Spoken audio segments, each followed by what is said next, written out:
Assalamualaikum warahmatullahi wabarakatuh. Alhamdulillah.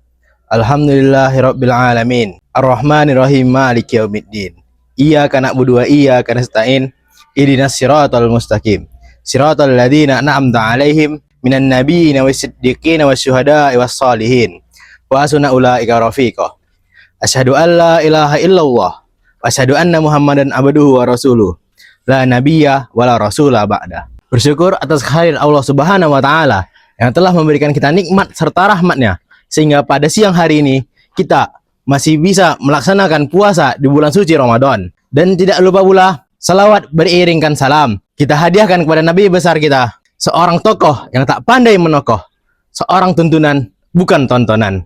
Intannya kota Mekah, mutiaranya kota Madinah, buah hati Abdullah dan Aminah, tidak lain dan tidak bukan Nabi Muhammad sallallahu alaihi wasallam yang mengucapkan Allahumma sholli ala sayyidina Muhammad wa ala ali sayyidina Muhammad. Tanpa memperpanjang mukadimah, saya akan membacakan kultum singkat yang berjudul Keutamaan Berdoa. Di dalam nas Al-Quran dan hadis-hadis telah banyak dijelaskan tentang keutamaan fadilah dari berdoa.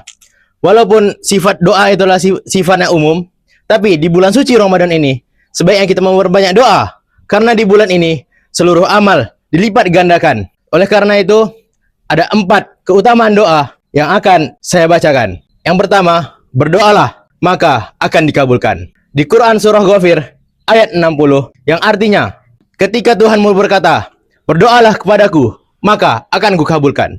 Di ayat itu, Allah memberitakan kita untuk berdoa, dan Allah pun menjamin akan mengabulkannya. Oleh karena itu, sebaik-baiknya kita harus memperbanyak doa kepada Allah Subhanahu wa taala. Lalu yang kedua, berdoalah dengan rendah diri. Di dalam surah Al-A'raf ayat 55 yang artinya, berdoalah kepada Tuhanmu dengan rendah diri dan suara yang lembut. Sesungguhnya Allah tidak menyukai orang-orang yang melampaui batas. Maksud dari ayat ini adalah kita harus berdoa kepada Allah dengan rahasia dan merendahkan diri, tidak meninggikan suara, dan Allah tidak menyukai orang-orang yang melewati batas. Itu termaksud yaitu oleh orang-orang berdoa dengan meninggikan suaranya. Dalam Sahihain, Abu Musa Al-Asy'ari berkata, ia mendengar orang-orang berdoa dengan meninggikan suaranya. Maka Rasulullah SAW bersabda, hai manusia sekalian, kasihanilah dirimu. Sesungguhnya engkau tidak berdoa kepada zat yang gaib lagi tuli. Sesungguhnya tempatmu berdoa kepada zat yang maha mendengar lagi maha dekat. Yang ketiga, berdoa termasuk dalam ibadah. Dari An-Nu'man bin Bashir, Rasulullah SAW bersabda, doa termasuk dalam ibadah. Hadis riwayat Tirmizi. Dari hadis tersebut, kita bisa tahu doa telah dimasukkan dalam kategori ibadah. Karena itu, apabila kita berdoa dalam bulan suci Ramadan, tentu saja pahala dan apa yang kita inginkan akan lebih cepat dan lebih banyak kita dapatkan. Yang keempat, berdoa menghindari dari keburukan. Dari Abu Ubadah bin As-Samit, ia berkata, Rasulullah SAW bersabda, tidak ada doa seorang muslim di bumi kecuali Allah mengkabulkannya atau menggantinya dengan kebaikan yang setimpal, kecuali ia mendoakan yang buruk atau memutus kerabat.